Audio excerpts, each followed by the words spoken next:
Today, we're going to check out all those downtown Vegas things that people have told you are must-do, and find out if they're worth the cost. Are you ready? Let's go! This is Bragan's Adventures. So you're in half a dozen Facebook groups trying to research your upcoming trip. Everyone tells you that you must do this or you must do that. But must you? We've done a video like this for the Strip, which I'll link to at the end of this one. But today, we set out to experience all those must-do things in downtown Vegas, specifically in the Fremont Street Experience area. And we're going to determine once and for all if they are, in fact, must-do. Now let's start with the Fremont Street Experience at night. We actually really enjoy Fremont Street, but for the most part, we avoid it at night. Why? Quite simply, it's just too crowded. Now that's not to say it's not a must-do. If you don't mind shoulder-to-shoulder crowds and often excruciating volumes, this could be a must-do for you. We found great bands during the day though, and don't necessarily need the crowds that come when the sun goes down. I will say, children probably don't belong on Fremont Street, and it's not because I hate kids. Have you seen my adorable niece? It's because your kids are going to see some things that could lead to some very uncomfortable conversations that you're just not ready to have. Sample questions might include, "Mommy, why is that lady naked except for a couple strips of tape?" Or, "Daddy, why is that man foaming at the mouth and convulsing on the floor?" I'm going to call this one a must-do one time. But once you've done it, I don't think it warrants a revisit. Just come back during the day, it's just as fun. Moving on to the Royal Crawl. This bar crawl is unique in that you not only get to visit 5 bars and enjoy 5 adult beverages, but you get a poker card at each stop that could lead to a winning poker hand and prizes. We love the Royal Crawl, which is done either here on Fremont Street or at the Link Promenade. We've done both, and those videos are linked in the description below. I'd call this one a must-do if you're a drinker, and you can get 50% off by using the link in the description below. It's a fun way to check out new bars and try new drinks.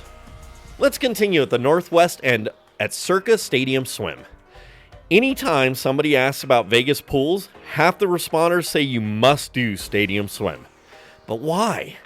It's got 6 pools and can hold up to 4,000 people, but why would you want to be in a pool with 667 other people?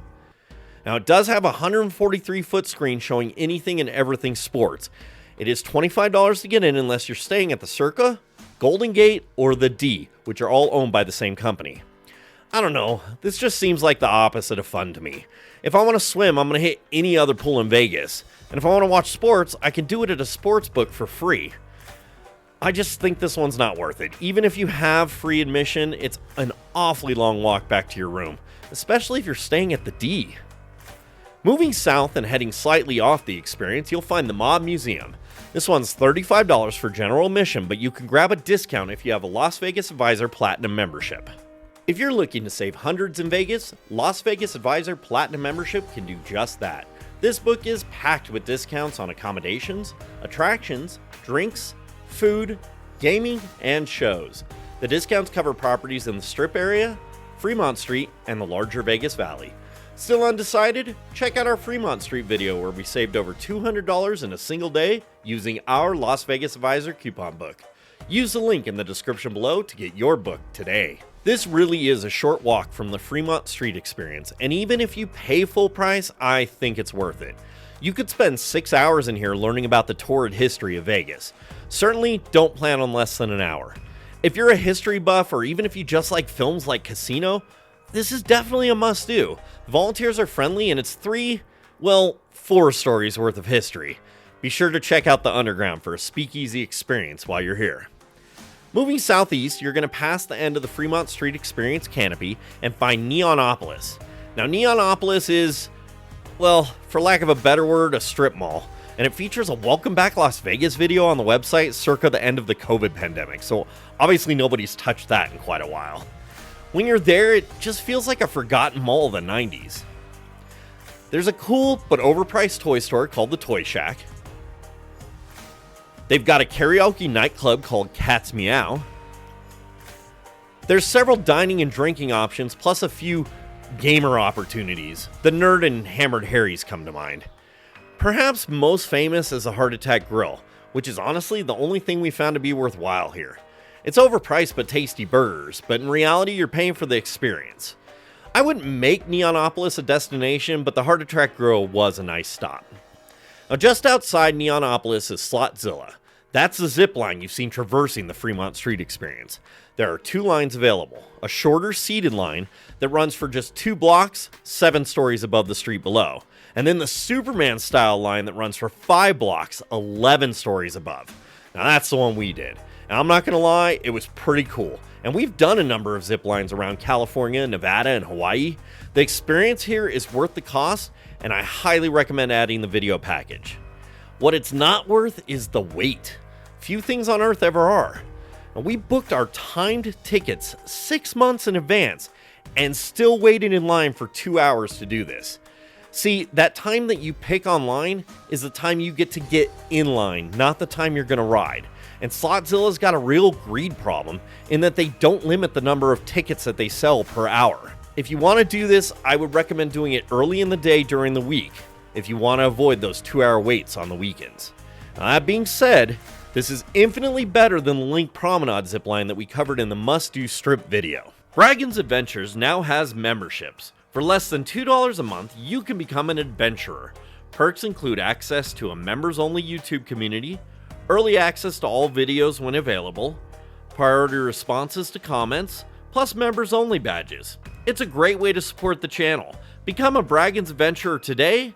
Click join to get started. Be sure to check us out on social media. We're on Blue Sky, Facebook, Instagram, TikTok, and right here on YouTube. It's Braggins Adventures across all 5.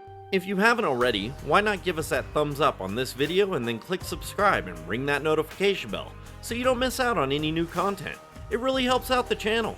I would definitely do Slotzilla again, but I wouldn't wait for as long as we did. There's no discount for booking in advance and no scheduling benefit. Make this a walk-up and be prepared to keep walking if the wait's too long.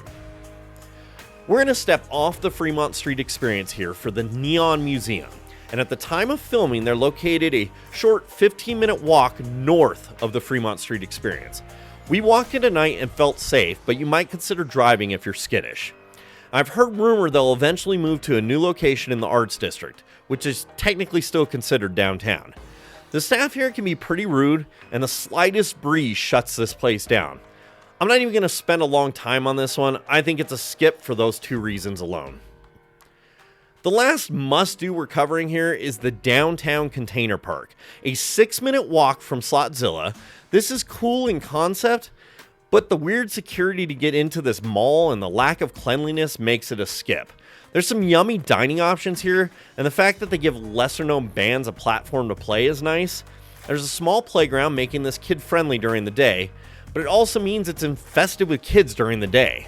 Sure, there's a cool fire show at night from the sculpture out front, but all in all, this was a huge waste of our precious Vegas time.